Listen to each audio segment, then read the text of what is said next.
Hi అండి, అందరికీ నమస్తే. ఇప్పుడు మనకి ఎండలు బాగా ఉన్నాయి కాబట్టి పాపడాలు అయితే పెట్టేసుకుందాము.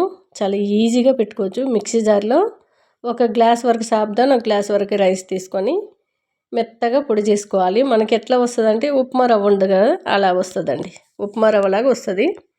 ఒక గిన్నెలోకి తీసుకొని మీకు ప్లెయిన్ సాల్ట్వే కావాలనుకుంటే పచ్చిమిర్చి అవసరం లేదండి. నేనైతే కొంచెం కారంగా చేద్దామని పచ్చిమిర్చి, అల్లం తీసుకొని కొద్దిగా వాటర్ వేసి వీలైనంత మెత్తగా మిక్సీ పట్టుకోవాలి. ఈ అల్లం పచ్చిమిర్చి ఇదంతా కూడా మనం రైసు సాబ్దాన్ పొడి చేసాం కదా, దాంట్లో వేసేసుకోవాలి. కొలతలతో సహా చెప్తానండి. చక్కగా ఇప్పుడు కలపడానికి ఏ గ్లాస్తో సాబ్దాన్ తీసుకున్నామో అదే గ్లాస్తో 2 గ్లాసులు వాటర్ వేసి చేత్తో కానీ స్పూన్తో కానీ శుభ్రంగా ఉండలు లేకుండా కలిపేసుకోండి. ఉండ అయితే ఎప్పుడు కట్టదండి, ఎందుకంటే మనకి ఉప్మా రవ్వలాగా మనం పట్టుకున్నాం కాబట్టి. ఇంకా మెత్తగా అయినా సరే ఉండ కట్టకుండా చక్కగా చేత్తో కానీ స్పూన్తో కానీ కలిపేసుకోండి. ఇలా కలుపుకొని సైడ్కి పెట్టేసుకొని ఒక మందమైన గిన్నెని స్టవ్ పైన పెట్టుకుందాము.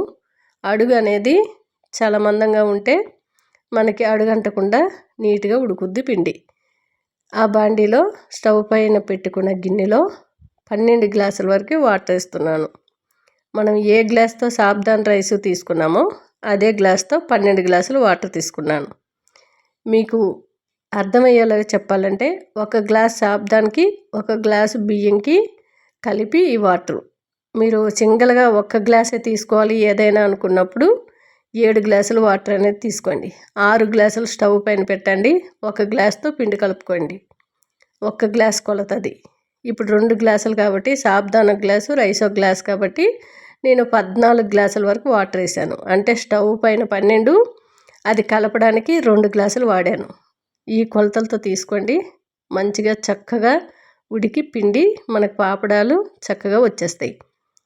ఇలా కొంచెం వాటర్ అనేది బాయిల్ అవ్వగానే, కొంచెం వేడిగా అవ్వగానే దాంట్లో రుచికి సరిపడగా సాల్ట్ వేసుకోండి. ఆ తర్వాత ఈ కలిపి పెట్టుకున్న పిండి అంతా వేసి హైలో పెట్టేసి స్టవ్ చక్కగా ఉడికించండి. అది ఉడికేటప్పుడు బయటికి తుల్లుతూ ఉంటుంది.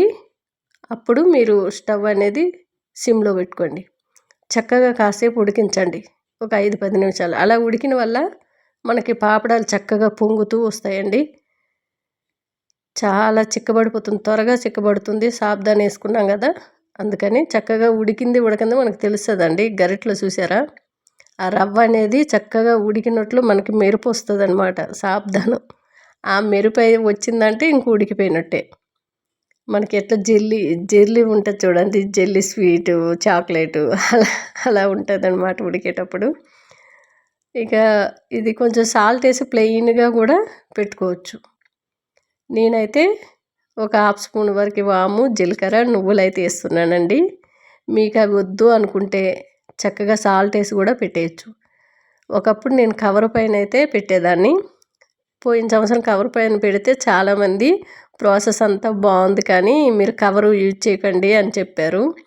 అందుకని నేను ఈసారి అయితే ఒక క్లాత్ తీసుకొని తడిపేసి వాటిపైన అయితే పెట్టేస్తున్నాను. మీరు కూడా ఇలాగే చేయండి, ఆరోగ్యానికి కూడా చాలా మంచిది. అట్లానే మన క్లాత్ పైన రావేమని డౌట్ పడకండి, కాస్త చిక్కగా వేసుకుంటే వస్తాయి. మరీ పలచగా వేయొద్దు, కవర్ పైన వేసేటట్టు వేయొద్దు. జీలకర్ర, వాము, నువ్వులు వేసానండి. చక్కగా ఒక 1/2 చెంచా వరకు ఉంటుంది జీలకర్ర. వాము కూడా సేమ్ ఉంటుంది. నువ్వులు మాత్రం 3-4 స్పూన్లు ఉంటాయండి, ఒక గుప్పిడి తీసుకున్నాను. ఇలా వేసేసి మీకు నువ్వులు వేసినా అంత కలర్ చేంజ్ అవ్వదు, కానీ మనకి వాము జీలకర్ర వేస్తే కొంచెం బ్రౌన్ అయిపోతుంది పిండి అనేది. అది వద్దనుకున్నప్పుడు మీకు వైట్గా కావాలంటే ఆ 2 స్కిప్ చేయండి.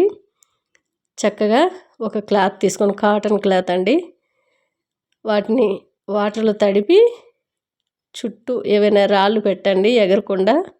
ఇలా గరిటతో కానీ స్పూన్తో కానీ మీకు నచ్చిన సైజులో పెట్టండి. ఈ పాపడాలు అంటే మా మనవరాలకు చాలా ఇష్టమని వేసాను.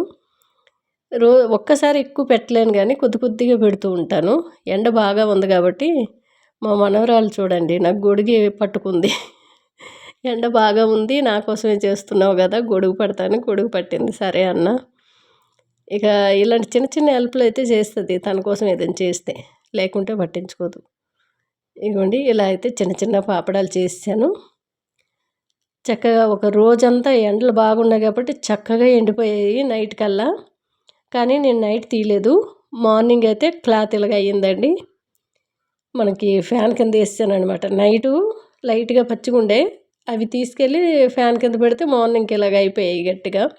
కొంచెం ఉల్టా వేసుకొని క్లాతు వాటర్ చల్లుకుంటూ ఒక్కొక్కటి తీసి మళ్ళీ మార్నింగు వేరే క్లాత్ పైన ఎండబెట్టాను. మనకి 2 డేస్ 3 డేస్ అయితే పడుతుంది ఎండటానికి.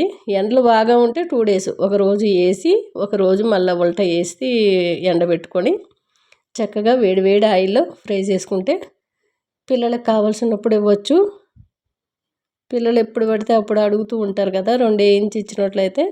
ప్లెయిన్ అయితే వాళ్ళకి ఎక్కువ ఇష్టపడతారు, కారం తినరు కాబట్టి. ఇంకోసారి ప్లెయిన్ కూడా వేసి చూపిస్తాను. ఒట్టి సాబుదానా కూడా వేసుకోవచ్చండి, సేమ్ ప్రాసెస్. ఒట్టి సాబుదానా కూడా ట్రై చేయండి, భలే ఉంటాయండి టేస్టు. ఒకప్పుడు ఎక్కువ పెట్టేదాన్ని కానీ ఇప్పుడు పెట్టలేదు. మొన్న మామిడికాయలు ఎండబెట్టానండి, అవి ఇవి ఎండిపోయాయి.